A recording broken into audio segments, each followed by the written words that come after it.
Euh, j'ai juste une petite question, Alix, avant. Est-ce que moi, s'il y a des gens qui sont dans la salle d'attente, je peux les faire rentrer ou il faut que ce soit toi? Il n'y a pas de salle d'attente. Ok, super. Donc, je ne m'occupe pas de ça. Merci. Non. Bienvenue à cet atelier. Ce que je vous propose dans notre manière de fonctionner, comme disait Alix, effectivement, je comprends qu'il y en ait beaucoup qui ne mettent pas leur caméra parce que ce n'est pas le meilleur moment pour pouvoir être en caméra.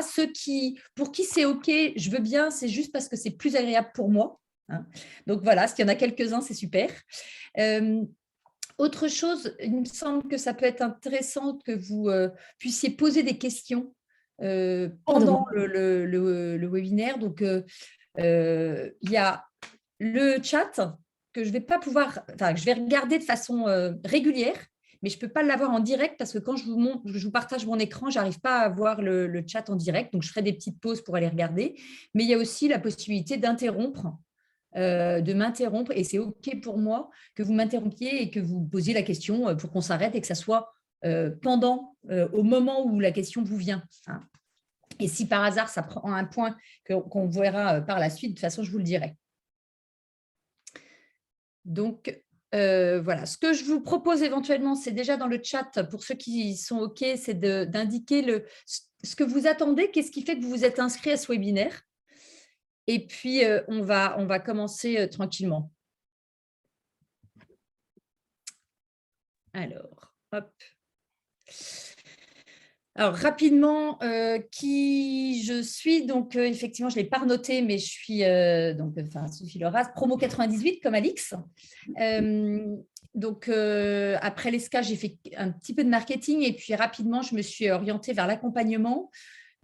Aujourd'hui, je suis dans l'accompagnement individuel et collectif. Donc, individuel dans le cadre, par exemple, de coaching sur plein de thématiques, dont la confiance en soi, ou en tout cas, ce n'est pas la thématique principale, c'est souvent une thématique qui revient, du coaching d'équipe ou team building, où on peut aussi d'ailleurs travailler la confiance en soi indirectement en groupe, en équipe, et puis des interventions en formation, en bilan de compétences et en outplacement.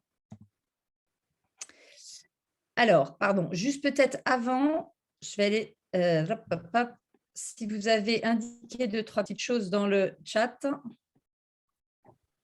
Non, a priori.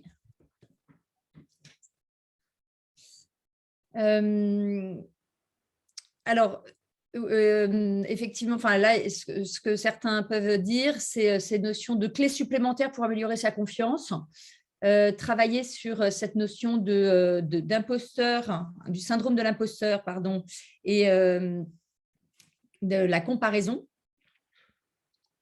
Alors, je vais partir du principe que ce que vous venez chercher, c'est essentiellement par rapport à vous, mais évidemment, en 1h30, ça va vous donner des clés, des explications, des compréhensions.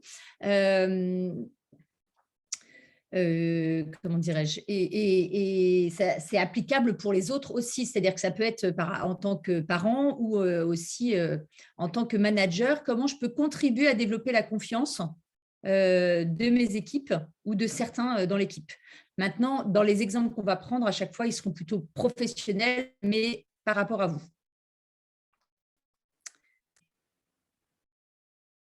Je lis, excusez-moi, en même temps.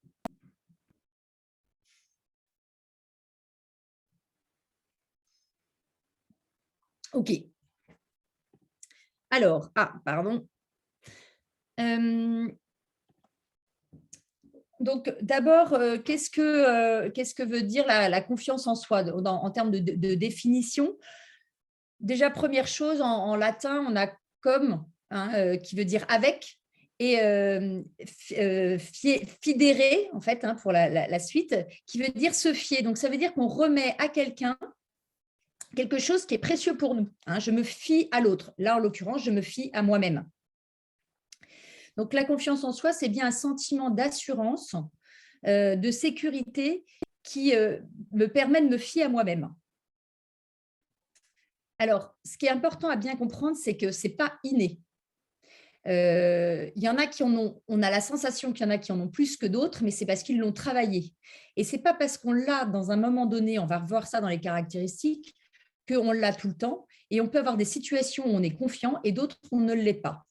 Évidemment, tout ce qu'on va voir là, on est sur de la confiance en soi, comment dirais-je, qu'on peut travailler en coaching.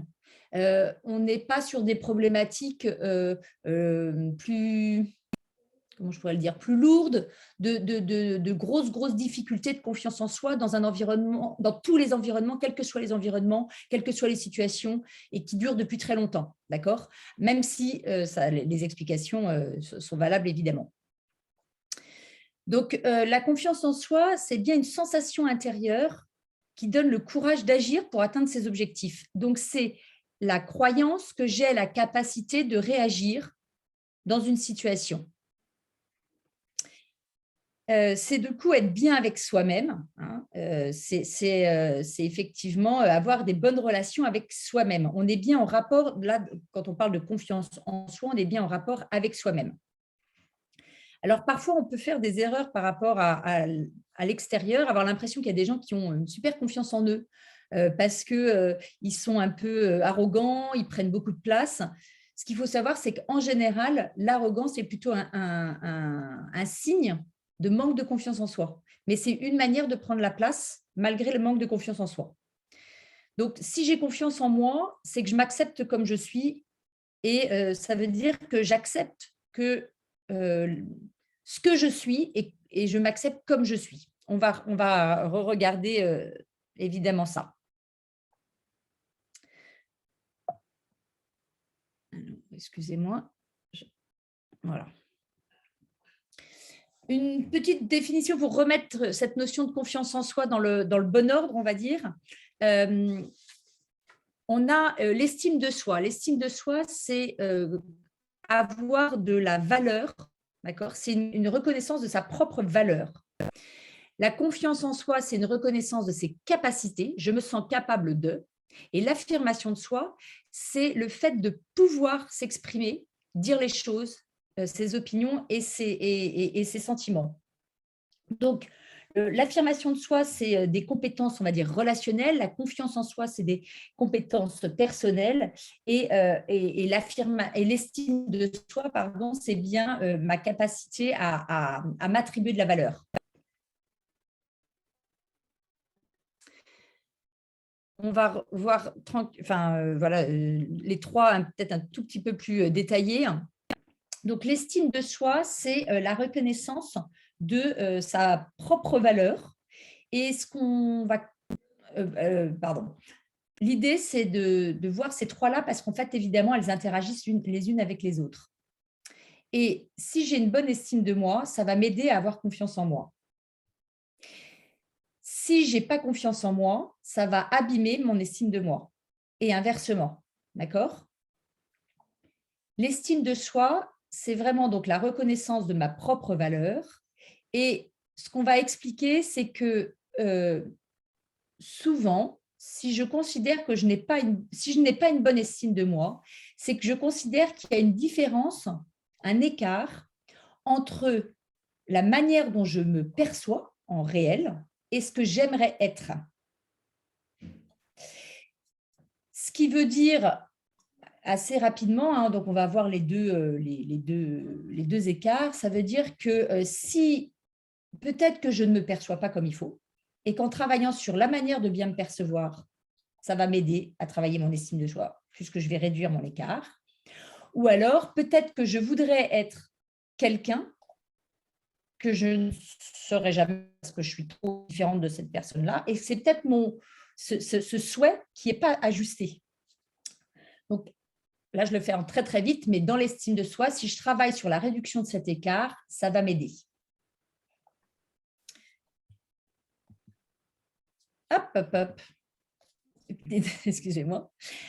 Donc, l'affirmation de soi maintenant, c'est la capacité à s'exprimer et à défendre ses droits sans empiéter sur ceux des autres. Ça veut dire que c'est comment dirais-je, c'est vraiment le comment je me considère et que je considère l'autre et comment je me positionne par rapport à cette relation. ce qu'on voit, c'est que plus je vais être dans l'affirmation de moi, plus je vais être du coup content de moi, puisque je vais avoir pu exprimer ce que je voulais, ce qui était important pour moi, tout en respectant l'autre. Et puis, en général, en plus de ça, ça donne du résultat. Et donc, du coup, plus je vais être content de moi et fier de moi, plus je vais améliorer l'estime de moi et donc ma confiance dans le fait que je suis capable de me positionner par rapport à l'autre. Donc, on a vraiment, les trois sont liés.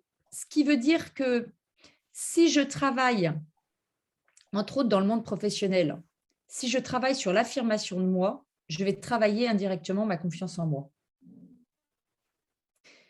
Si je travaille l'estime de moi, je vais travailler indirectement ma confiance en moi et mon affirmation de moi. Donc, en fait, l'idée, c'est de voir quel petit pas je peux faire et sur lequel de ces piliers je peux le faire pour pouvoir avancer petit à petit. Et puis, peut-être que c'est un petit pas sur chacun et ça va consolider les uns et les autres. Alors, 5 grandes caractéristiques de la confiance en soi. La première chose qui est importante à bien voir, c'est que la confiance en soi, c'est ce qu'on appelle une prédiction. C'est-à-dire que c'est la manière dont j'annonce l'avenir. C'est-à-dire que j'imagine que je ne vais pas être capable. D'accord? On est bien dans de l'avenir. Donc, il y a un côté incertitude. Ce qui veut dire que pour ceux qui aiment tout prévoir, et qui ont du mal à accepter que ça ne se passe pas comme on veut, ben, indirectement, cette manière de faire, elle va jouer sur ma confiance en moi, parce que comme on le sait bien, c'est impossible de tout prévoir, je vais obligatoirement être gênée et je vais beaucoup moins oser faire les choses puisque je veux que ça se passe comme j'ai décidé que ça allait se passer. Et je veux être sûre de mon résultat. Donc, tant que je ne vais pas lâcher sur le fait que je ne peux pas être sûre du résultat, ça va m'être difficile et je vais considérer que je n'ai pas confiance en moi.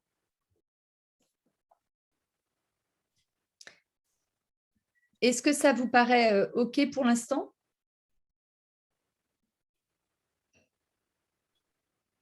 Oui, oui. Oui, c'est bon. Merci. Alors, en même temps, je relis un peu vos petits posts.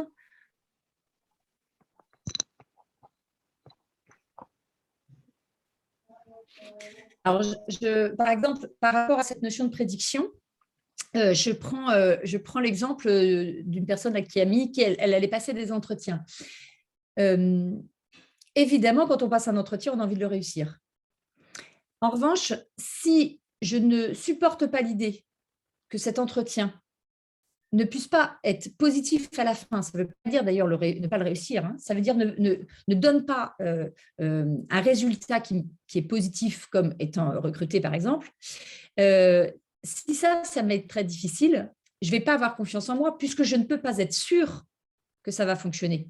Je ne suis pas toute seule dans la situation. Hein. Ce qu'il faut bien voir, c'est que dans toute situation, je vais schématiser, mais en gros, on va dire qu'on est 3 responsables. Il y a nous, moi, je suis responsable de moi-même et je suis capable d'agir sur moi-même. Il y a l'autre ou les autres sur lequel je n'ai pas d'impact. J'ai un impact sur la relation, sur ce que je vais faire avec eux, en relation avec eux. En revanche, je n'ai pas d'impact sur leur manière de vivre les choses et de réagir à ce que je vais faire. Et il y a le contexte qui, évidemment, que je ne maîtrise pas non plus. Donc, c'est d'accepter que j'ai une part de responsabilité et donc, du coup, j'ai une part de pouvoir sur les choses, mais il y a une part sur laquelle je n'ai pas de pouvoir. Et si je reprends donc l'exemple de l'entretien, j'ai une part sur ma manière de me présenter, ma manière de réagir dans ce qui va se passer pendant l'entretien. En revanche, je n'ai pas de part sur le contexte qui peut… il peut se passer, je ne sais pas, il peut y avoir par exemple quelqu'un qui est passé avant moi qui correspond parfaitement à leurs attentes. Voilà, ça, je ne suis pas responsable de ça. Donc, il y a une part de contexte. Et puis, il y a une part de l'autre en face de moi. Si l'autre en face de moi est quelqu'un qui, ce jour-là, pour X raison, est de moins bonne humeur, est moins bien dans ses baskets, et moins… Voilà, peut-être que sa manière d'être avec moi ne va pas être très agréable. Peut-être que, du coup, il va être plus dur dans son jugement. Peut-être que, voilà, il va… Et là-dessus, je n'ai pas de part. Donc, si je reviens à cette notion de caractéristique comment dirais-je, de prédiction, hein, c'est bien, avoir confiance en soi, je pense que je vais être capable de réagir dans la situation. D'accord? C'est je me sens capable, mais je n'ai pas la certitude.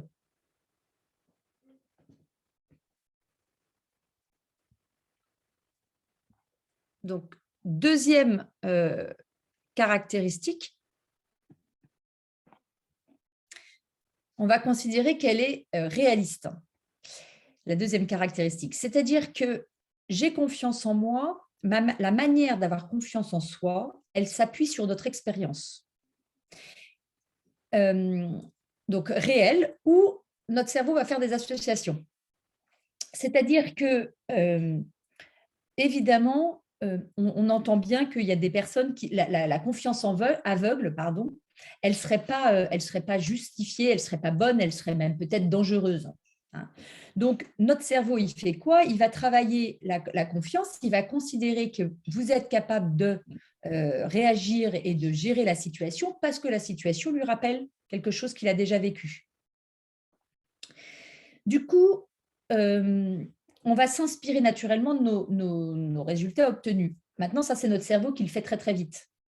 La difficulté, c'est qu'on a des biais cognitifs, entre autres, et que, entre autres, dans ces biais cognitifs, on a par exemple le biais de la généralisation, c'est-à-dire que je vais faire d'une situation une généralisation.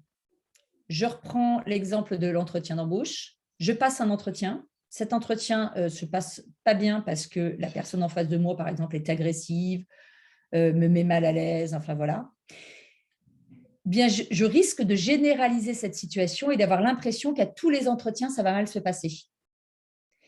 Alors après, en fonction des éléments, évidemment, si j'ai passé 15 000 entretiens, ce n'est pas un qui va me déstabiliser. En revanche, quand ce sont des situations comme ça où on n'en passe pas non plus tant que ça, évidemment, mon cerveau, il va aller regarder ce qui est négatif. Et comme mon cerveau, il n'aime pas du tout aller vers le négatif parce qu'il veut me protéger de tout ça, il va le grossir pour me dire attention, attention, fais attention à ça puisque ça peut t'arriver pour me protéger. D'accord ?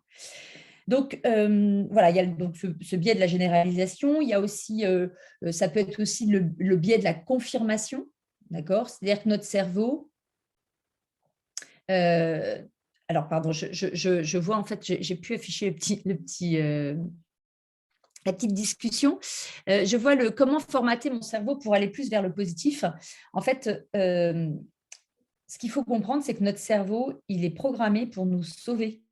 Donc, il est programmé pour pouvoir voir justement tout ce qui ne va pas ou tout ce qui ne pourrait ne pas aller pour pouvoir nous sauver.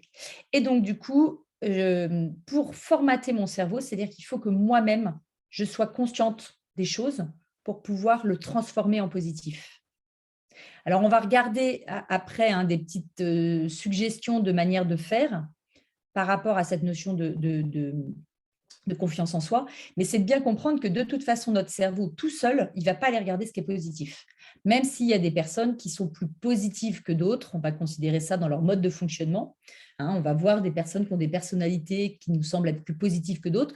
Oui, maintenant, notre cerveau à la base, il est quand même là pour aller nous sauver et faire attention à nous. Si on prend l'exemple de l'homme de Cro-Magnon qui se retrouve en face d'un ours, le cerveau au départ, il va quand même plutôt se dire « Oh là là, ça va être dangereux ». Il ne se dit pas « Oh là là, un gros ours, trop sympa, je vais pouvoir lui faire un gros câlin ». D'accord ? Et c'est ce qui fait que l'humain a réussi aussi à se sauver et à gagner et à pas mourir, si on peut dire. Alors, en l'occurrence, avec l'ours, ce serait le cas.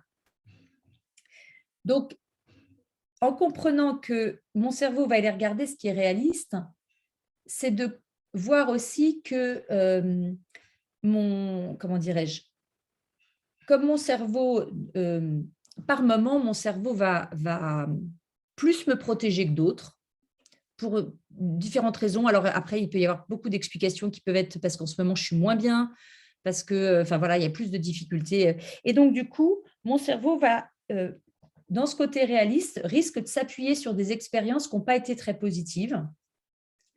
Et donc, l'idée, ça va être aussi d'aller regarder, ce sera une des clés pour pouvoir essayer de sortir et de gagner en confiance. L'idée, c'est d'aller regarder aussi toutes les situations qui peuvent ressembler à cette situation et qui ont été positives. Je reprends l'exemple de l'entretien d'embauche. Mais ça va être de m'obliger, si je sens que je perds en confiance en moi là-dessus, de m'obliger de regarder plusieurs fois où j'ai pu passer des entretiens où ça s'est bien passé. Et je répète, ça s'est bien passé, ça ne veut pas dire que derrière, j'ai été prise. Ça veut dire que l'entretien s'est bien passé, ça veut dire que j'ai été bonne dans mon entretien, ça veut dire que j'étais à l'aise dans mon entretien et que je suis contente de moi et que la relation s'est bien passée. Maintenant, si derrière, je ne correspondais pas parfaitement au poste ou que quelqu'un d'autre correspondait mieux que moi ou pour X raison a fait que je n'ai pas été prise au poste, ça ne veut pas dire que mon entretien n'a pas été réussi. Donc, c'est aussi relire certaines expériences en ne s'attachant pas toujours au résultat parfait, mais en soi, est-ce que ça s'est bien passé? Est-ce que j'étais bien? Est-ce que je peux considérer que je peux avoir confiance en moi et que je suis capable de réagir à ce genre de situation? Puisque je reviens là-dessus, la confiance en ça, c'est vraiment, j'ai confiance dans le fait que je suis capable de m'adapter à la situation et que je vais être capable de gérer les problématiques qui vont subvenir.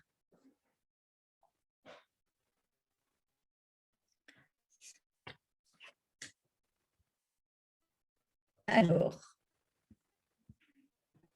troisième caractéristique, des ressources suffisantes. C'est-à-dire que je vais prédire, j'ai confiance ou pas, avec réalisme, et je vais considérer, donc on l'a déjà un petit peu évoqué, mais que j'ai les ressources nécessaires pour faire face à la situation. Donc, quand je n'ai pas confiance en moi, c'est que ça peut être parce que je considère que je n'ai pas les ressources nécessaires pour y faire face. Donc, évidemment, on va s'appuyer sur notre expérience et on va être capable de trouver des solutions. En fait, c'est de croire que je suis capable de trouver des solutions aux problèmes qui peuvent arriver. Quelqu'un qui a une bonne confiance en elle, c'est quelqu'un qui, du coup, croit que est OK avec parce que, le fait que j'ai un niveau de certitude, enfin, avec le fait que je vais trouver les moyens de faire pour le mieux dans la situation qui va se présenter. Ça veut dire là aussi que ceux qui sont trop dans la perfection se mettent un objectif qui peut être trop haut et donc du coup vont considérer qu'ils n'ont pas les capacités suffisantes, les ressources suffisantes, parce qu'ils veulent atteindre une perfection qui n'est pas atteignable, puisque par principe, savoir que l'humain n'est pas parfait, et donc du coup la perfection n'est pas atteignable. Et tant que je suis attachée à cette perfection, le risque, c'est du coup de perdre dans ma confiance en moi, ou en tout cas de ne pas avoir confiance dans la situation. L'idée, c'est du coup de se dire comment je peux faire de mon mieux. Et là, ça me fait penser aux 4 accords Toltec. Il y en a peut-être qui connaissent, mais dans les 4 accords Toltec, on a cette notion, le 4e accord qui est je ferai de mon mieux. Et en gros, c'est dans la situation, avec ce que je suis, avec mes capacités, avec comment dirais-je, les ressources que j'ai, l'énergie que j'ai, ben, je vais faire de mon mieux. Mais ce n'est pas je vais faire le mieux, c'est bien je vais faire de mon mieux. D'accord ? Et donc, voilà, cette notion de perfection peut venir gêner sur cette notion de ressources suffisantes. Alors, une autre question, quid d'une situation que l'on rencontre pour la première fois? Alors évidemment, c'est la première fois, on n'a pas d'expérience, mais en fait, notre cerveau, il va faire des associations, il passe son temps à ça. Et donc, du coup, il va, comment dirais-je, repérer des signes, des indicateurs qui vont lui dire, tiens, ça ressemble à. Avec le biais cognitif qui va être de faire ressembler une situation à une autre, alors que peut-être qu'il n'y a aucun rapport. Et donc, du coup, si ça nous permet d'avoir confiance, très bien. Mais si ça nous empêche d'avoir confiance, peut-être que ça va être comment dirais-je, de travailler justement sur le fait que, tiens, ça, c'est une nouvelle situation, eh bien, je vais expérimenter, je vais essayer. Vous allez voir que dans les clés de réussite, on va voir la notion d'être conscient. Plus je vais être conscient de ce qui se passe, plus je vais pouvoir agir plus je vais pouvoir agir en fait en permanence sur ce qui va se passer et entre autres de pouvoir dire à mon cerveau, non là en fait tu fais un lien qui est un peu trop rapide et ça va être différent.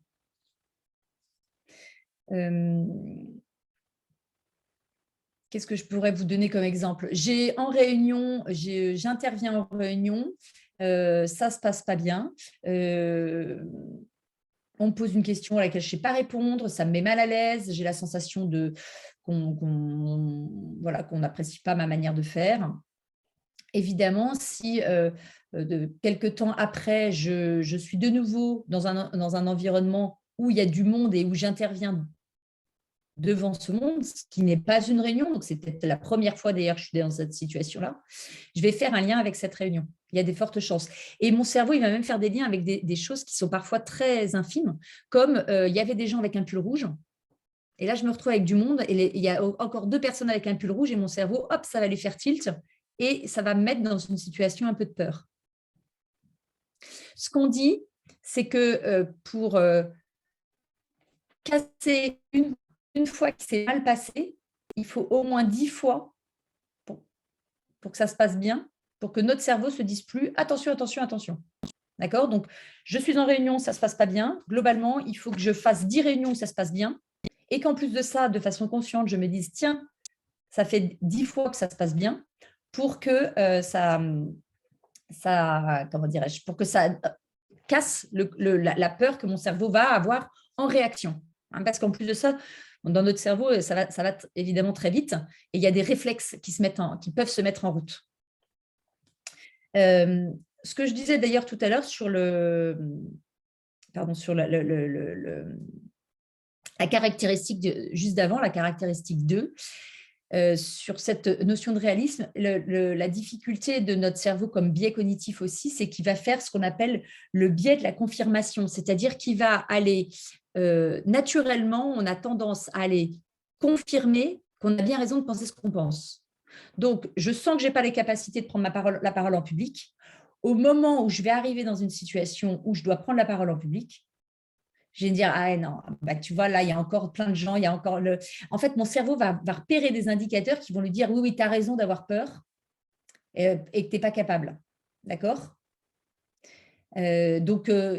Alors qu'en fait, il n'y a pas eu obligatoirement des indicateurs. C'était des indicateurs qui ressemblaient, mais ce n'est pas obligatoirement des indicateurs qui sont exactement les mêmes et qui vont prouver, de toute façon, on est bien dans une prédiction, donc il n'y a pas de certitude absolue, évidemment. Alors, je reprends parce qu'il y a plusieurs petites questions. Comment aider nos enfants à avoir confiance en eux? Alors,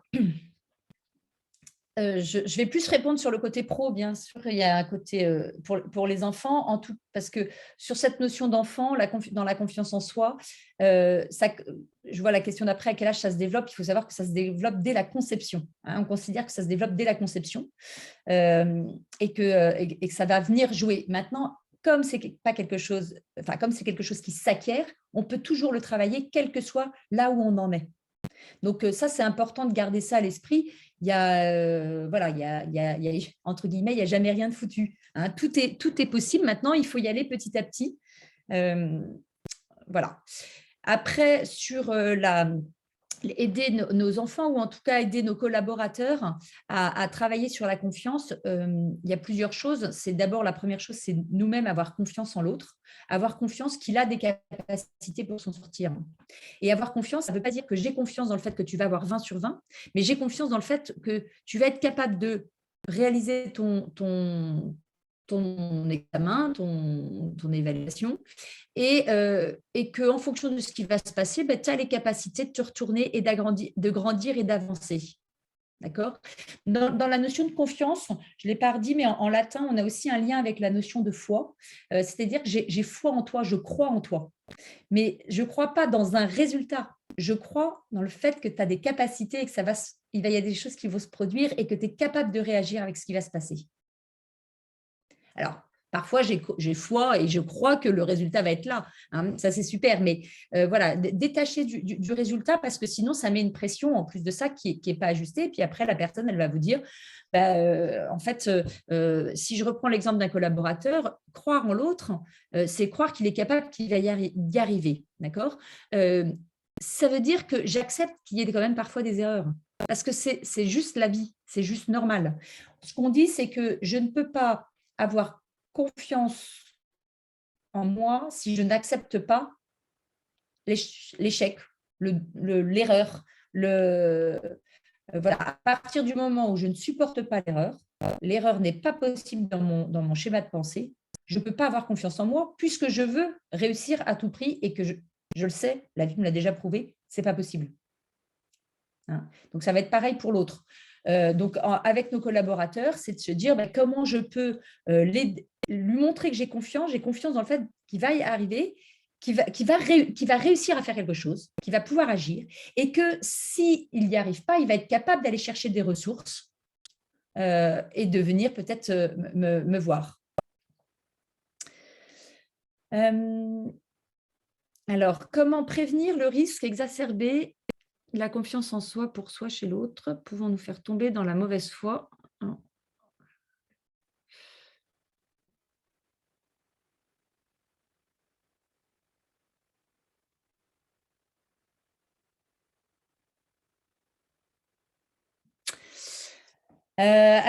Julien, ta question, elle est un peu plus complexe pour y répondre facilement. Rapidement, comment dirais-je? Comment on pourrait le dire? En fait, l'idée, ça nous arrive à tous, je pense, de se retrouver dans des situations où on est face à des personnes qui peuvent avoir des comportements un peu toxiques et de se dire aujourd'hui, est-ce qu'il y a des stratégies à adopter?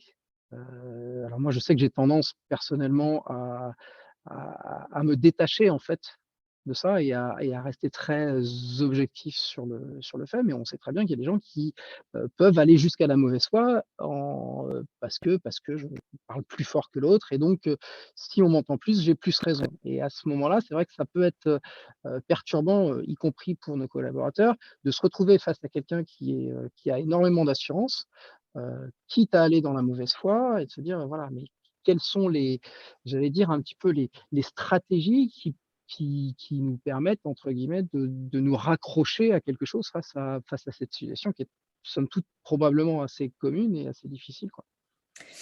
Alors, rapidement, parce qu'après, c'est aussi une thématique du rapport à l'autre.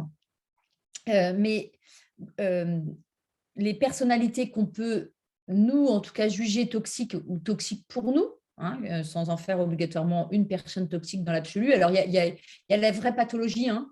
Dans la vraie pathologie, ce qu'on dit, c'est que malheureusement, il n'y a rien à faire. Hein. Donc, ce qu'on appelle le pervers narcissique, le vrai pervers narcissique en termes de pathologie, l'autre ne peut pas agir. Hein, donc, c'est comment je me protège et je gère ça. Et après, en tout cas dans le monde professionnel, sur des personnalités qui sont plus difficiles, c'est de se dire quelle place je prends et comment je reste cohérent avec ce que je suis, en accord avec ce que je suis. Et l'autre chose, c'est comment je suis conscient, parce que la difficulté, c'est d'être conscient. À partir du moment où je suis consciente que l'autre est de mauvaise foi, ça va m'aider à le vivre. Ma problématique, c'est tant que j'ai l'impression, tant que j'en suis pas vraiment conscient. Et après, je dirais une troisième chose, bien comprendre que, et ce qui est parfois, il faut prendre bien sur soi, mais c'est que je suis consciente que l'autre fait de la mauvaise foi, mais je lâche sur le fait que je veux prouver à tout le monde qu'il est de mauvaise foi, ou à l'extérieur, quand je dis à tout le monde, à l'extérieur ou à lui-même. Et parce que là, le risque, c'est de partir dans un combat qui va pas être bon, en fait. Hein. Ce qu'on dit en communication non violente, c'est le lâcher avoir raison pour avoir du résultat. D'accord? Donc, il y a un moment où moi, je sens que je suis bien avec ça, j'ai raison, je sais que, pour moi, hein, j'ai raison, je sais qu'il est de mauvaise foi, que l'autre est de mauvaise foi, que c'est pas OK. Moi, je suis bien avec ce que je suis. Et maintenant, je lâche le fait de devoir prouver que j'ai raison. C'est pas là-dessus. En revanche, je vais voir avec ça comment je peux travailler avec lui. Comment on peut travailler ensemble pour avoir du résultat quand même. Parce que dans le travail, si je suis obligée de travailler avec lui, il faut que je trouve des solutions. D'accord? Donc, rapidement, maintenant, enfin, entre guillemets, ça vient aussi toucher plein d'autres sujets, évidemment. Et je vois que Victor, tu poses la question de comment définir un pervers narcissique. Alors, c'est assez complexe parce qu'évidemment, dans toutes ces pathologies, on a différentes choses. On a la pathologie, on a le trouble et on a le comportement. On peut tous avoir un comportement de pervers narcissique, comme avoir un comportement qu'est-ce qu'on peut avoir, de paranoïaque. Ensuite, il y a on va dire le degré d'au-dessus, c'est le trouble. D'accord. J'ai plus qu'un comportement, voilà. Et on n'est pas encore dans la maladie, la pathologie. Et ensuite, on va tomber dans la pathologie. Maintenant, pour bien le définir, je serai pas la meilleure. Et puis, comme il faut qu'on avance aussi, donc voilà, c'est un peu un autre sujet, mais ça peut être très intéressant d'essayer de le travailler pour regarder ce que c'est et ensuite de voir par rapport à soi, puisque ça a été un peu la mode. Il faut savoir qu'il y en a beaucoup qui ont été nommés comme étant des pervers narcissiques. En fait, c'est des comportements, hein, mais ce n'est pas des personnes. Donc, si je reviens à ce que je disais pour toi, Julien, c'est de se dire comment, à un moment ou à un autre, comment je vis avec ça, en fait. Hein. Son comportement n'est pas adéquat. Je ne suis pas en accord avec ça. Moi, je suis en accord avec moi. Et comment je fais pour travailler avec quelqu'un comme ça? D'où l'importance d'avoir travaillé sa propre confiance en soi avant, Ouais, pour justement ne pas induire le doute chez soi-même avant. c'est ça. OK, Parce par ce biais-là. qu'effectivement, des comportements, on va dire, pervers, en tout cas, et des jeux psychologiques, on en fait tous. Hein. Donc, sans aller Bien sûr. sur des maladies, on a tous des moments, les enfants sont très, très forts là-dessus. Hein. Et ce n'est pas volontaire, c'est juste que, voilà, c'est des jeux psychologiques. Et du coup, comment dirais-je, c'est comment j'arrive à effectivement être bien avec moi-même au mieux pour pas que ça vienne abîmer un peu plus ma confiance en moi.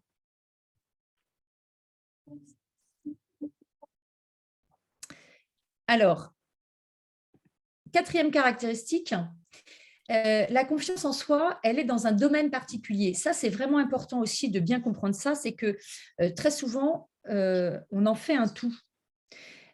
Alors, la difficulté, c'est quand ça s'est propagé dans beaucoup de domaines, d'accord? Et là, c'est là ce que je disais en début, c'est que dans ces cas-là, c'est pas avec le coaching qu'on va travailler ça, hein, on va plutôt travailler ça avec peut-être des thérapies ou des choses plus profondes.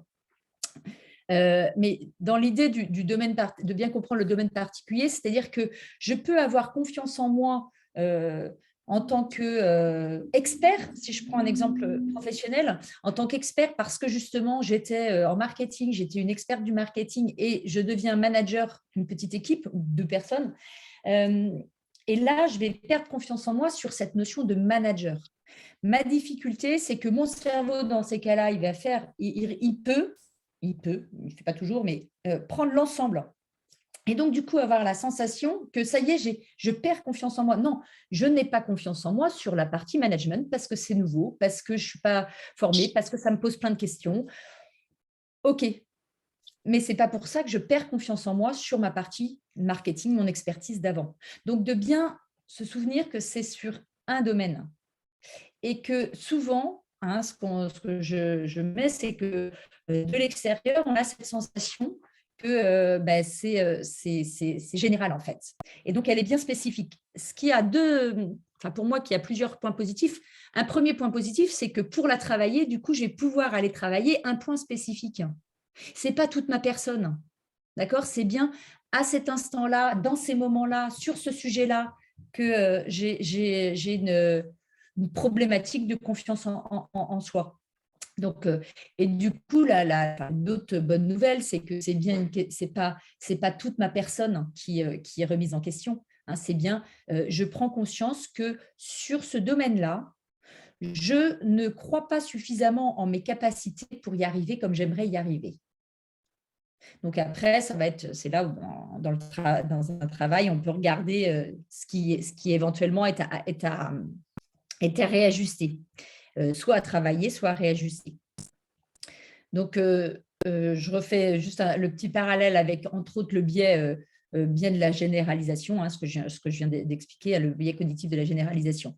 Donc, voilà, faire attention et de pas se laisser envahir quand je sens qu'il y a un manque de confiance en moi qui prend le pas sur un domaine, de ne pas me laisser envahir sur les autres domaines, parce que ça, c'est mon cerveau qui le fait. D'accord? Et donc, du coup, pouvoir aller rechercher, me rassurer moi-même, d'être conscient que non, j'ai des forces, j'ai des capacités, j'ai déjà réussi plein de choses, sinon, j'en serais pas là.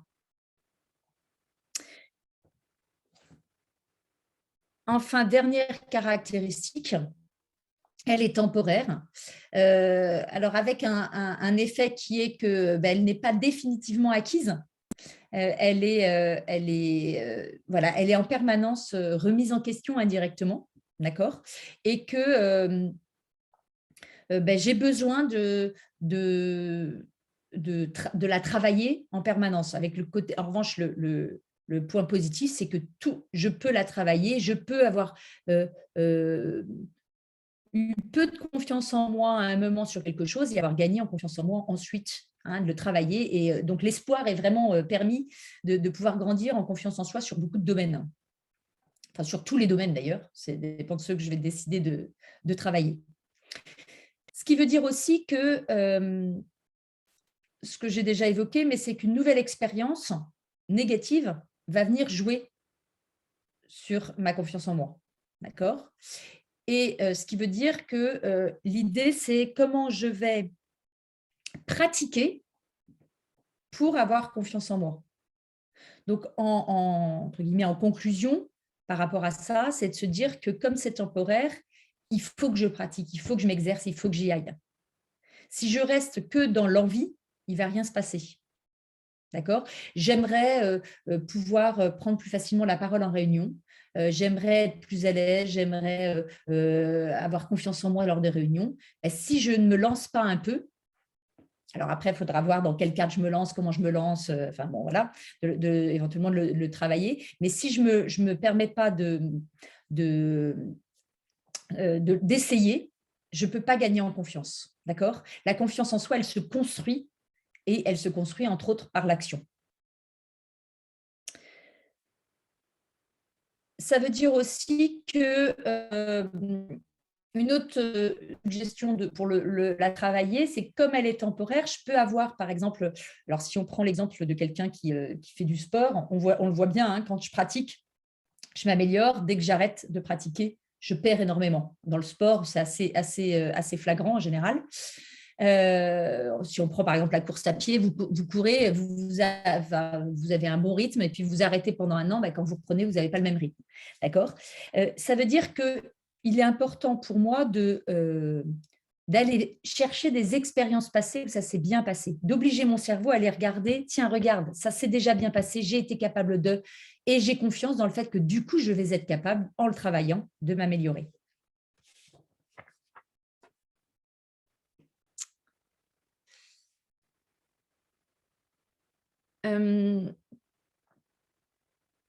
Alors, Christophe, je vois que tu réponds à Victor par rapport à cette notion de pervers narcissique.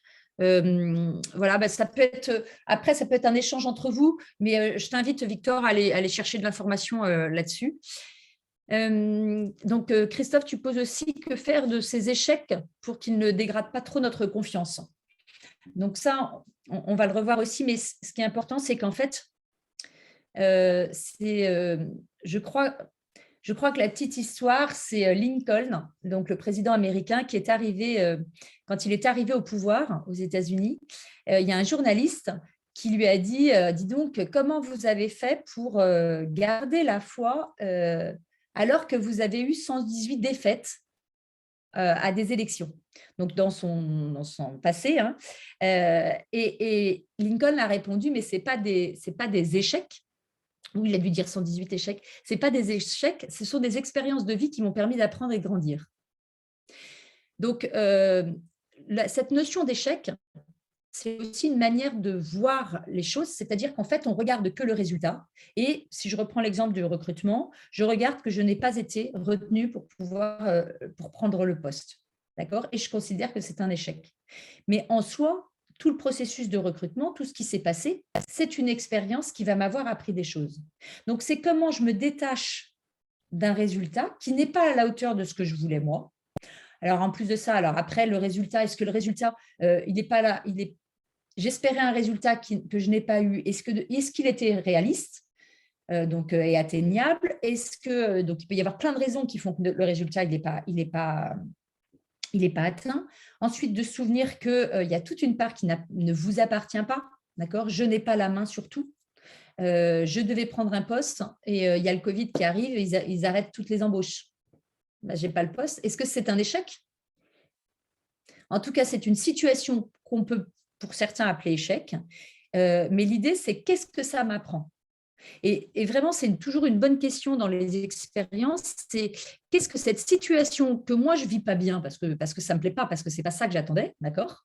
Mais qu'est-ce que cette situation m'apprend pour moi et qui peut me permettre de grandir pour demain ?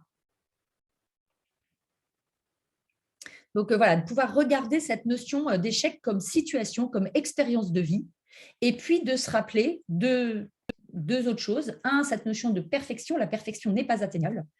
Et deux, je n'ai pas la main sur tout.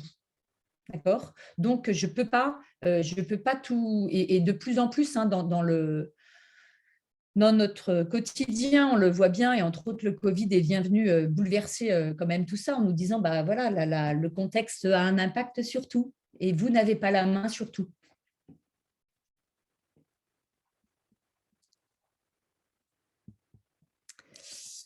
Alors, on va dire peut-être pour rappel, parce que c'est certainement pas mal de choses que vous connaissez, mais ce qu'on va appeler les compensations, ou dans le sens où c'est un mode compensatoire qu'on va mettre en place, ou les conséquences d'une problématique de confiance en soi. Le risque, c'est d'accorder beaucoup trop d'importance au regard des autres. D'accord ? Donc, alors, c'est une compensation, donc une conséquence, et en même temps une cause. C'est-à-dire qu'à chaque fois, mes compensations vont venir nourrir mon manque de confiance en moi. Donc, ce qui n'est pas très positif, évidemment. Donc, quelle place j'accorde au regard de l'autre, et c'est de prendre conscience que à partir du moment où je passe mon temps à m'adapter aux autres, à m'adapter aux critères des autres, à m'adapter à leurs attentes, je nourris pas ma confiance en moi. Alors, tout ce que je vais dire là, c'est très facile. Hein, c'est beaucoup moins facile à mettre en place. J'en suis complètement consciente. Maintenant, déjà, d'en prendre conscience, ça peut être intéressant. Je fais juste une toute petite parenthèse par rapport à cette importance du regard des autres qui est de plus en plus, comment dirais-je, grossi par tous les réseaux sociaux. D'accord ? Et entre autres, je pense, là, j'ai une mini parenthèse pour les jeunes qui sont énormément sur des réseaux sociaux. Les réseaux sociaux viennent appuyer sur le fait que l'image de l'autre a une importance. D'accord ? Et a une importance folle qui fait que je vais vouloir donc m'adapter aux critères des autres, aux critères des attentes des uns et des autres, et je vais vouloir pas être moi, mais être ce que je pense que l'on attend de moi. Autre compensation, c'est le fait d'accorder trop d'importance cette fois-ci, à son image, à sa propre image, et à se mettre en avant en permanence. D'accord ? Quelqu'un qui va en permanence se valoriser de façon outrancière, c'est une conséquence de manque de confiance en soi. Le fait de ne pas s'affirmer, hein, donc on l'a vu, le fait de ne pas dire ce que je pense, de ne pas prendre ma place, de ne pas être capable de donner mes limites, de ne pas savoir dire non quand ça serait bon de dire non, de ne pas intervenir sur un sujet qui me paraît donner mon avis.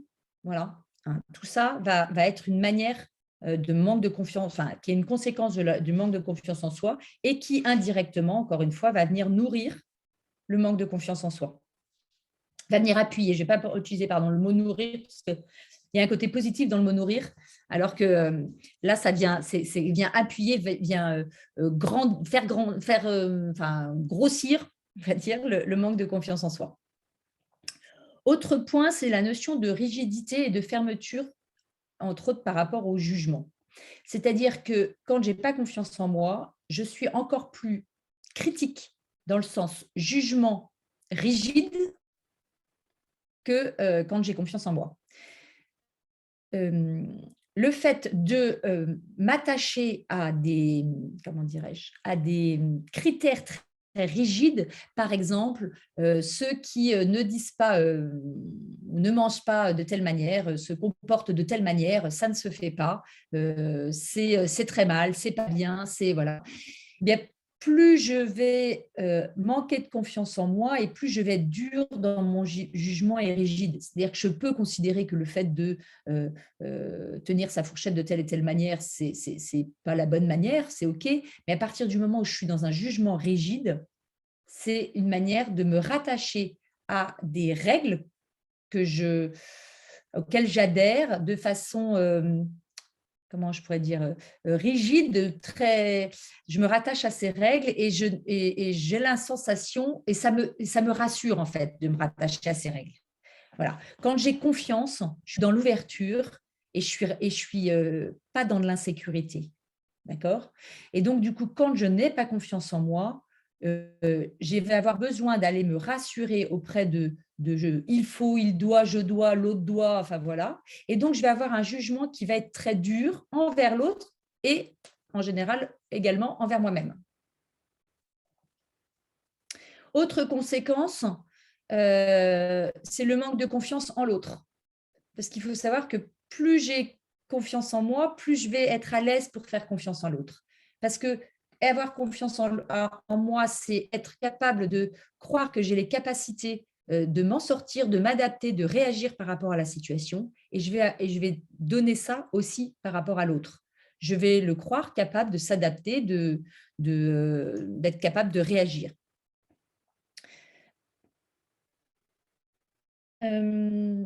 Autre point, le manque d'écoute de soi. Alors, comment dire, ça va aller parfois aussi avec le manque d'affirmation de soi, c'est-à-dire que je ne vais pas faire attention au fait que je suis fatiguée, je vais rendre service à outrance, je vais laisser passer l'autre devant moi tout le temps. Enfin, ce n'est pas physique hein, quand je dis ça, c'est je vais pas écouter mes besoins et je vais toujours faire passer l'autre avant.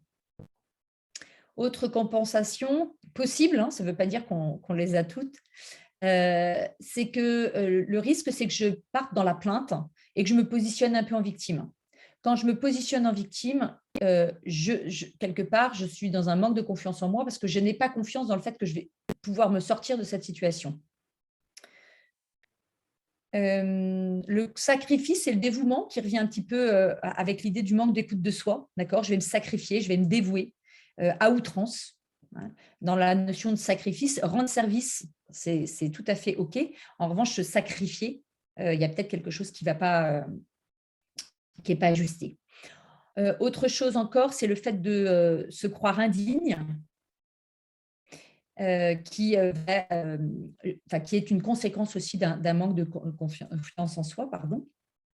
Et enfin, la notion de toujours vouloir tout contrôler, tout prévoir, c'est aussi un manque de confiance en soi.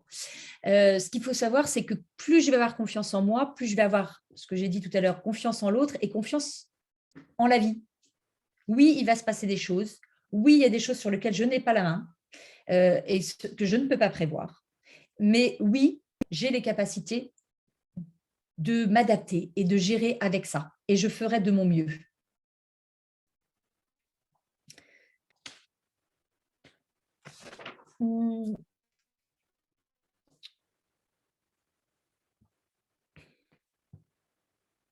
Alors,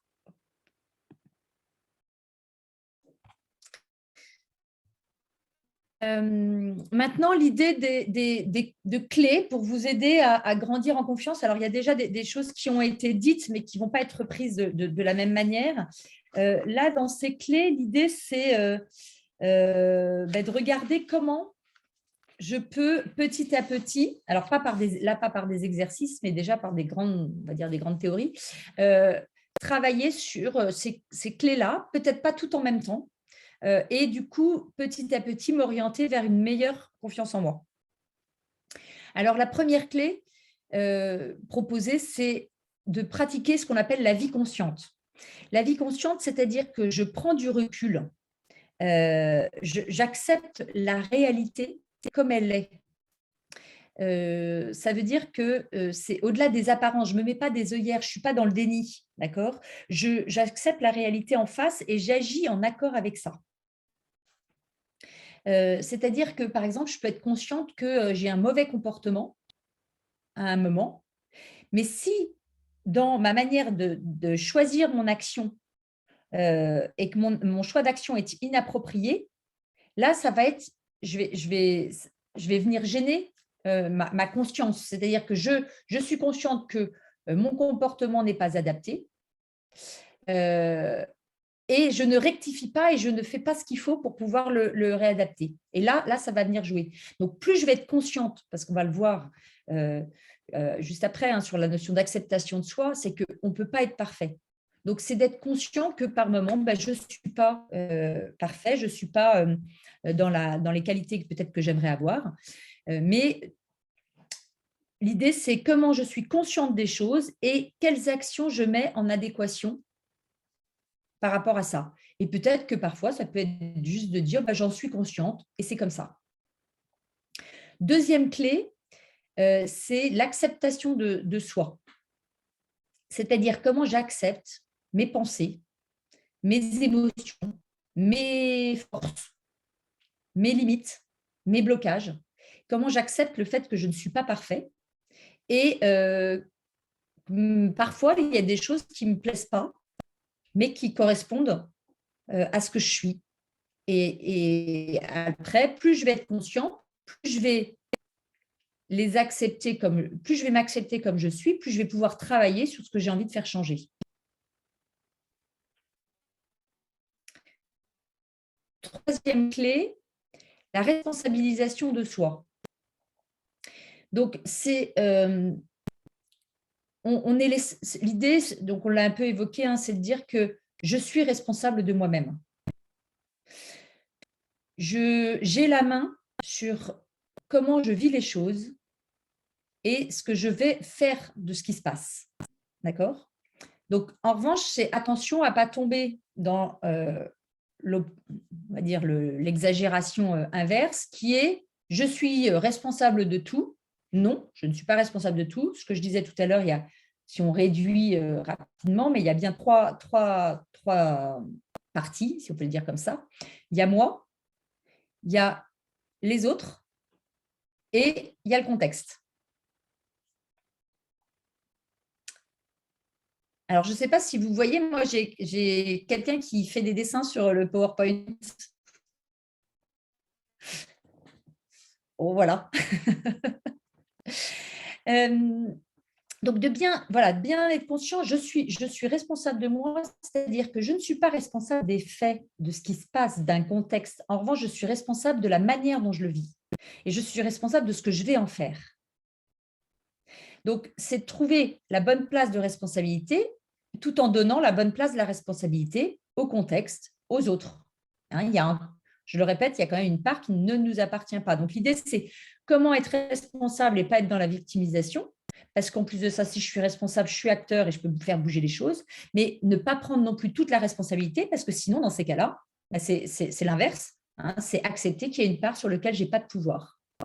Donc, je ne suis pas tout puissant. Quatrième clé, c'est pratiquer l'affirmation de soi. Donc, dans cette notion, on l'a un peu vu, mais c'est comment être authentique, comment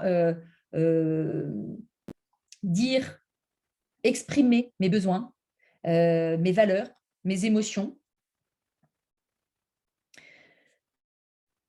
Ça impose du coup de devoir… il y a un côté où ça impose de devoir jouer carte sur table. Ça me fait penser à un livre en communication non violente qui est le livre de Thomas d'Azembourg, qui est Cessez d'être gentil, soyez vrai. Voilà, être authentique, être vrai, ça veut dire que par moment, je dis des choses et ce n'est pas obligatoirement agréable, ni pour moi, ni pour l'autre. En revanche, je le dis de façon entendable. Je ne sais pas si c'est agréable, mais entendable, acceptable dans la manière dont ça va être dit, évidemment, dans la forme.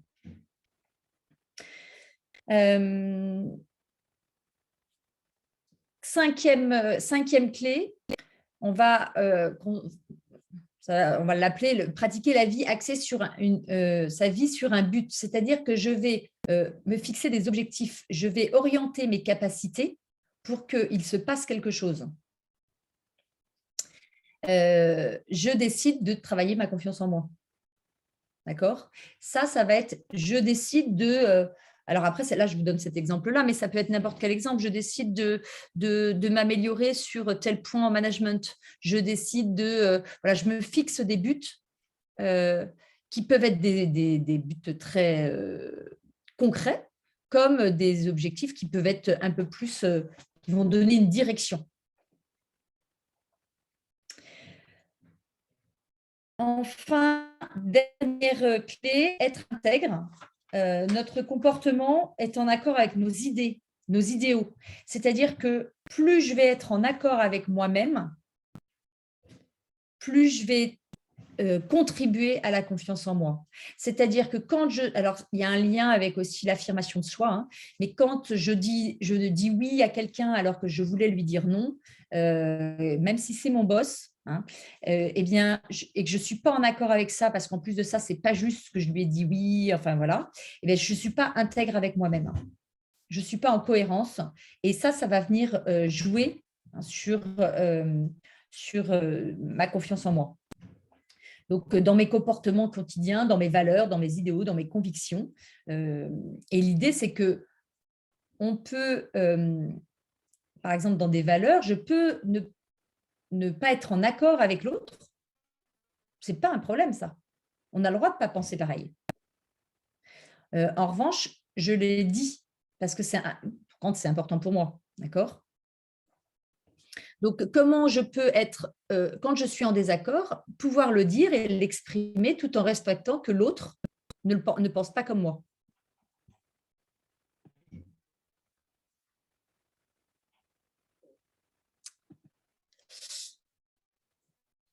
Alors, on peut en résumer en petites phrases à garder comment dirais-je, à garder dans votre tête. Excusez-moi, parce qu'en même temps, je lis les petits messages. Avez-vous d'autres ressources pour approfondir ces points ? Alors, il y en a des milliers, des ressources. Vous pouvez aller regarder taper sur YouTube sur cette notion de confiance en soi. Il y a des personnes qui sont moi que je trouve très bien. Il y a Isabelle Filiosa qui a écrit des livres. Il y a d'autres. Alors, après, moi, j'aime beaucoup Thomas d'Azembourg en communication non violente. Ce n'est pas directement sur la confiance en soi, mais il va y avoir des liens, les 4 accords Toltec que je vous disais. Et puis après, vous pouvez… tout ce qui est biais cognitif et fonctionnement, on va plutôt être sur les neurosciences. Et après, c'est de le travailler vous par rapport à vous-même. Donc, c'est bien de le lire, mais ça reste intellectuel. Après, l'idée, ça peut être de se dire comment je peux le travailler moi, alors soit avec quelqu'un, soit en trouvant un cahier d'exercice. Enfin, après, voilà, ça peut être en groupe, ça peut être en individuel, ça peut être tout seul avec des cahiers d'exercice. Les lectures, c'est intéressant, mais ça va permettre juste la prise de conscience. Donc, c'est déjà top. Mais attention à ce que ça ne reste pas que là. Du coup, si je reviens sur ce slide, quand je n'ai pas confiance en moi, très souvent s'installe une peur, un doute, hein. Donc, c'est pour ça que ce que je remets, c'est que la peur, c'est la vie. C'est important de bien comprendre que on ne pourrait pas vivre sans peur. C'est-à-dire que c'est aussi la peur qui nous protège, qui nous empêche de faire n'importe quoi. Et donc, du coup, c'est normal. Ça fait partie ça fait partie de notre vie. Autre point, on n'est pas parfait, de ne pas l'oublier, hein. Et donc, du coup, c'est d'enlever ce syndrome de la perfection. Accepter que je ne suis pas parfait, évidemment, l'autre non. Ça va revenir, hein, dans ce qu'on disait, plus je vais avoir confiance en moi, plus je vais développer la confiance que j'ai en l'autre. Et donc, du coup, si j'accepte d'entendre que je ne suis pas parfait et que je peux avoir des vulnérabilités, eh bien, je vais accepter chez l'autre. Et plus je vais pouvoir les reconnaître, mes vulnérabilités, et en management même les dire, plus ça va être accepté par l'autre et plus je vais avoir confiance. Et l'autre va me donner sa confiance. Se souvenir aussi que tout ne dépend pas de moi, donc stop à la surpuissance. Accepter de ne pas tout prévoir, d'accord? Je n'ai pas tout en main, j'ai une part de responsabilité, mais je n'ai pas tout. C'est accepter aussi que je peux échouer, que le résultat attendu peut ne pas arriver. Ce n'est pas pour ça que c'est comment dirais-je, un échec, comment je pourrais le dire, enfin, c'est une situation d'expérience qui me permettra d'apprendre, même si le résultat n'est pas à la hauteur de ce que j'aurais voulu qu'il soit, hein. Et donc, bien que toute situation est source d'apprentissage. Et puis, cette notion de responsabilité, de bien se souvenir que tout est choix. Je n'ai pas le choix de ne pas choisir, donc le fait de subir est quelque part un choix. Donc, l'idée, c'est comment je vais être acteur, je vais essayer, je vais m'entraîner, comment je vais passer dans cette notion de je vais prendre en charge ce qui me convient pas pour pouvoir l'améliorer. Dernière petite chose peut-être à vous dire, c'est tout n'est pas un manque de confiance en soi. C'est-à-dire que par moment, je n'ose pas. Ce n'est pas obligatoirement un manque de confiance en moi. C'est peut-être qu'il y a des inconvénients à la situation qui sont, en tout cas dans mon cerveau, bien plus supérieurs au fait d'y aller, hein. Donc, souvent, on interprète assez mal certains comportements, mais ce n'est pas parce que je ne réussis pas. Je reprends l'exemple de l'entretien. Ce n'est pas parce que je ne réussis pas un entretien que c'est parce que je n'avais pas confiance en moi. D'accord? Peut-être que je n'ai pas réussi cet entretien parce que en fait, j'ai senti pendant l'entretien que de toute façon, dans cette structure-là, ça n'irait pas. Et c'est plus ou moins conscient, mais comme j'avais très, très envie de réussir l'entretien parce que j'ai très envie d'avoir un poste, je ne veux pas voir que en fait, tous mes signaux me disaient « Non, non, n'y va pas, tu vas être malheureuse. » D'accord? Donc, ce n'est pas un manque de confiance. Voilà, ça peut ne pas être un manque de confiance en soi. Donc, de ne pas tout rallier à un manque de confiance en soi. Et que du coup, nos non-réussites ont un sens caché qui est peut-être autre chose, hein. Donc, attention aux interprétations qui peuvent être trop rapides. Se souvenir que, évidemment, c'est normal d'avoir peur, hein, puisque plus je vais être conscient des choses et plus les choses vont avoir de l'importance pour moi, plus ça va venir toucher ma confiance en moi. D'accord? On le voit bien sur un sujet, vous allez, je ne sais pas moi, vous passez un entretien et vous n'en avez rien à faire, parce que de toute façon, vous n'avez pas très envie du poste, vous serez très à l'aise et vous n'aurez pas de peur. D'accord? Et vous aurez l'impression d'avoir hyper confiance en vous. Parce que de toute façon, il n'y a pas d'attente de résultat. L'importance du résultat n'est pas là. Donc, se dire qu'à partir du moment où effectivement j'ai une peur et que je suis accrochée à ce résultat, obligatoirement, ça va venir jouer sur ma confiance. Donc, c'est comment je me détache aussi et que j'accepte que le résultat puisse ne pas être ce que j'espère. Maintenant, c'est quand même bien que le résultat ait une importance pour moi. Et enfin, le manque de confiance en soi, c'est aussi un atout parce que c'est ce qui va faire que par moment, je vais aussi aller chercher ce qu'il faut les ressources qu'il me faut pour pouvoir tout donner dans cette situation.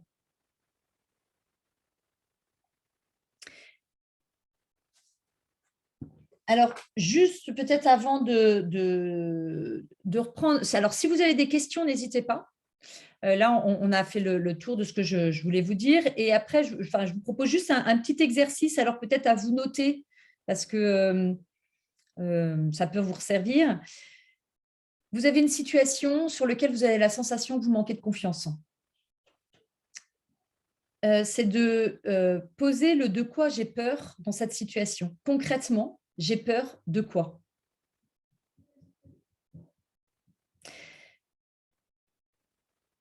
Ensuite, c'est de noter qu'est-ce qui pourrait m'arriver de pire dans cette situation.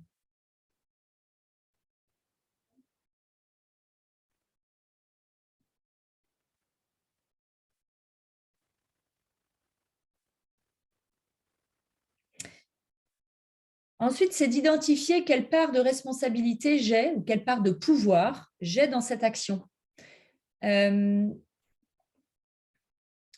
Si je prends, si l'exemple de j'ai pas confiance en moi en réunion, par exemple, quelle part m'appartient, quelle part appartient aux autres et quelle part appartient au contexte.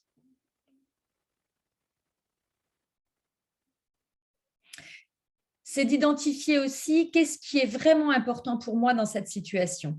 Qu'est-ce que je préserve ou qu'est-ce qui est vraiment important que je préserve au maximum et au nom de ça, j'ai trop peur d'abîmer ça.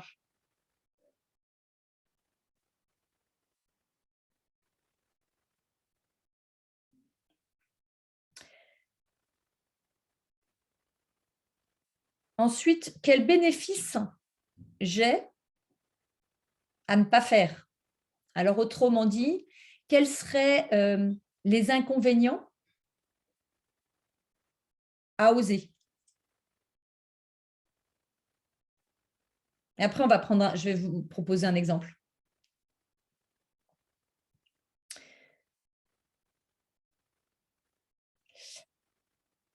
Autre question, qu'est-ce qu'il me faudrait pour sauter le pas? Ou quels sont mes besoins? Quels seraient mes besoins pour y arriver, pour y aller, pour oser? Pour y aller, plus que pour y arriver.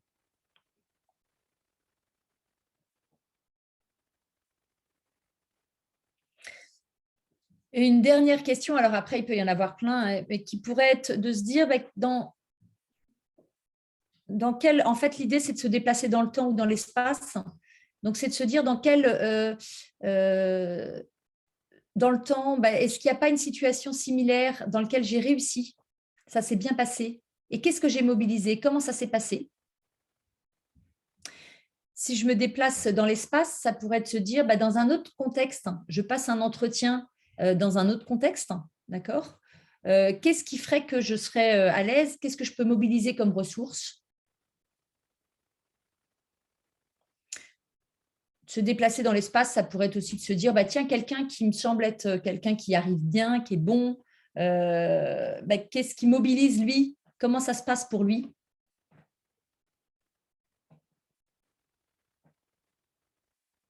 Quel atout à cette personne qui lui permet de…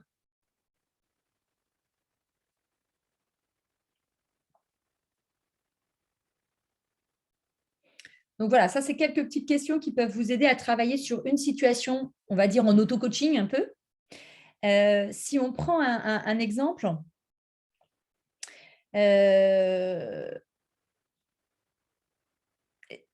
voilà, de quoi… Alors, par exemple, j'ai quelqu'un qui va passer un concours. De quoi j'ai peur? Concrètement, très souvent, vous allez vous rendre compte que la peur, elle est par rapport au fait de ne pas atteindre le résultat. D'accord? Donc, elle est légitime. Hein, je passe un concours, évidemment, j'ai envie d'atteindre le résultat, sinon je ne passe pas le concours. Mais ça n'empêche que c'est de pouvoir se le nommer. Et sinon, j'ai peur de quoi d'autre? J'ai peur… Alors, c'est là où c'est important de pouvoir lister l'ensemble des peurs. Donc, j'ai peur de ne pas réussir mon concours. OK.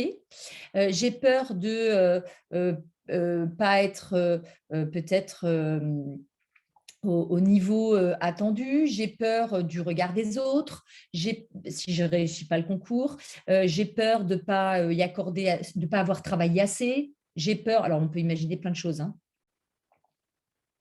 Donc voilà, l'idée, c'est de lister l'ensemble de vos peurs. Plus vous allez les lister et faire le tour de vos peurs, plus vous allez pouvoir trouver des actions compensatrices par rapport à chacune d'elles. La peur de ne pas réussir le résultat attendu, évidemment, elle est complètement légitime, mais je le répète, le résultat attendu, il y a une part qui ne m'appartient pas. D'accord ? Donc, sur la part qui m'appartient, qu'est-ce que je peux faire comme action pour limiter, pour être au mieux sur la part qui m'appartient ?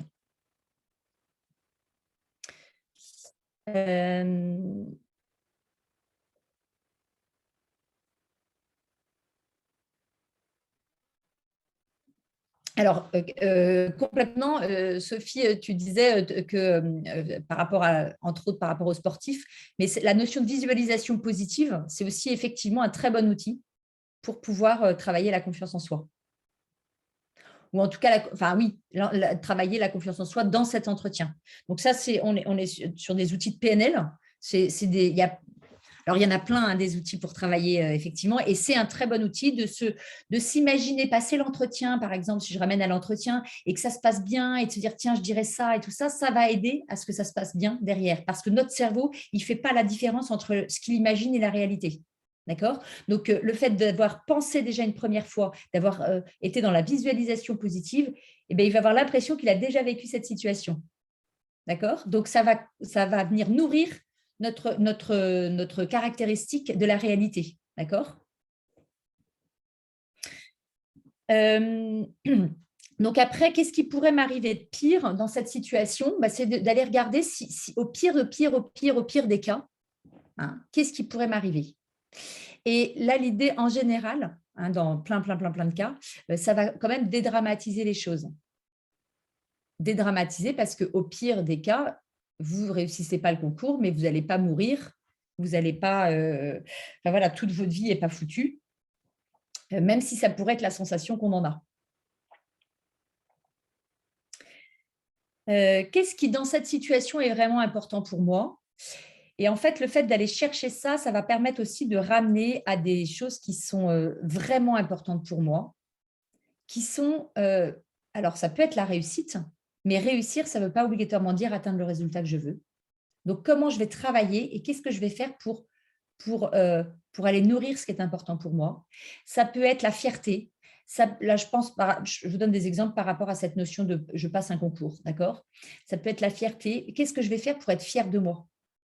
D'accord ? Même si effectivement, sur cette notion de résultat, je dois lâcher la main. Qu'est-ce que je peux faire pour… qu'est-ce qu'il peut y avoir d'autre ? Ça peut être la fierté, ça peut être le fait d'avoir essayé, d'avoir osé, le fait… voilà, qu'est-ce qui est vraiment important pour moi ?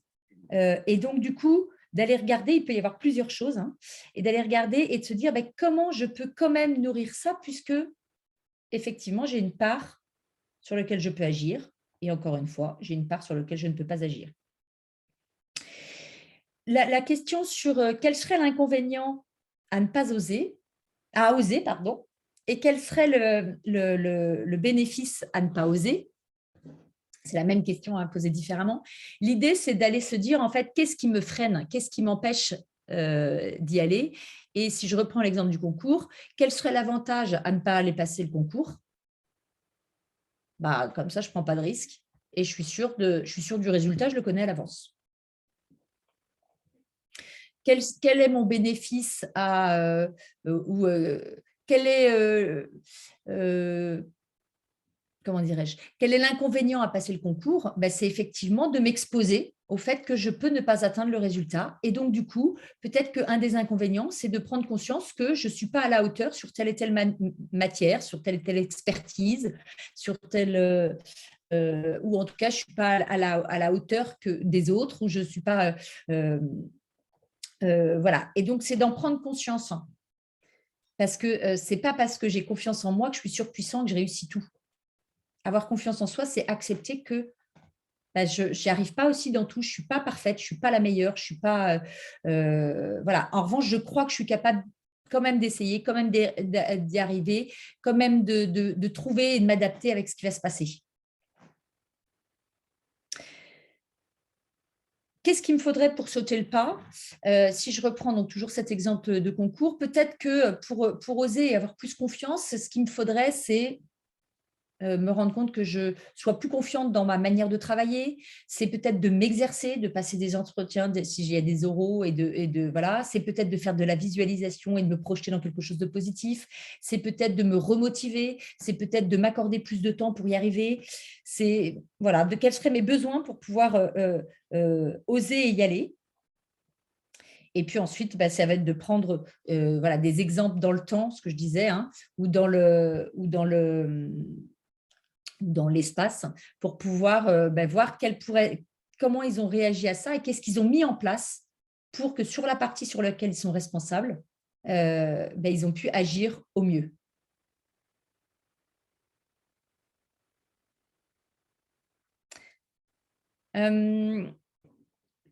Alors, Christophe, tu parles de la psychologie positive.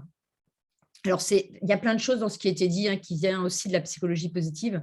Évidemment, ça, c'est comment dirais-je? Enfin, il y a plein d'outils dans la psychologie positive qui vont aider à la confiance en soi. Et c'est pour ça d'ailleurs que aujourd'hui en management et puis dans l'éducation, on parle de plus en plus de ces approches-là parce que le fait d'aller sur le positif, le fait d'aller regarder ce qui va bien, le fait de regarder ce qui est amélioré de façon positive, ça change tout. Donc oui, ça va avoir énormément d'impact sur notre confiance. Maintenant, il ne faut pas oublier que mon manque de confiance enfin, quand je disais maintenant, ce n'est pas du tout antinomique avec la psychologie positive, mais c'est bien s'accepter comme je m'accepte comme je suis. J'ai des vulnérabilités, j'ai des difficultés sur certaines choses. Peut-être que je suis très fort en maths, mais j'ai beaucoup plus de difficultés à la rédaction. Peut-être que, voilà, et c'est comme ça. Alors, l'idée, ce n'est pas de se dire, c'est comme ça, je lâche, mais plutôt, c'est comme ça, qu'est-ce que je fais pour pouvoir m'améliorer sur ce que je souhaite améliorer et accepter ce qui est OK pour moi. Merci, Sophie. Est-ce que, du coup, par rapport, puisqu'on ça commence à toucher à sa fin, est-ce qu'il y a des choses que vous souhaitez ajouter, poser comme question? J'ai essayé de faire le tour de ce qui me semblait important en le structurant en 1h30 pour la confiance en soi, pour vous donner des clés. Est-ce qu'il y a des… Donc, merci d'avoir participé. Je crois qu'il y aura un petit questionnaire. Moi, éventuellement, ce qui m'intéresserait, parce que je ne sais pas trop comment fabriquer le questionnaire, mais c'est de qu'est-ce que vous retenez plus particulièrement, qu'est-ce que vous avez apprécié, qu'est-ce que ça vous donne envie de faire voilà, pour vous, pour demain. Voilà, ça, c'est quel petit pas vous vous fixez pour pouvoir avancer dans cette confiance en soi. Ça, c'est des choses qui… je vous invite, vous, à vous poser la question, mais n'hésitez pas aussi éventuellement à me renvoyer ce genre d'informations. Je trouve que c'est toujours très intéressant, ou alors le mettre dans l'enquête de satisfaction. Donc, qu'est-ce que je retiens plus particulièrement? L'idée, c'est plus je vais aller poser mon regard sur ce que je retiens, plus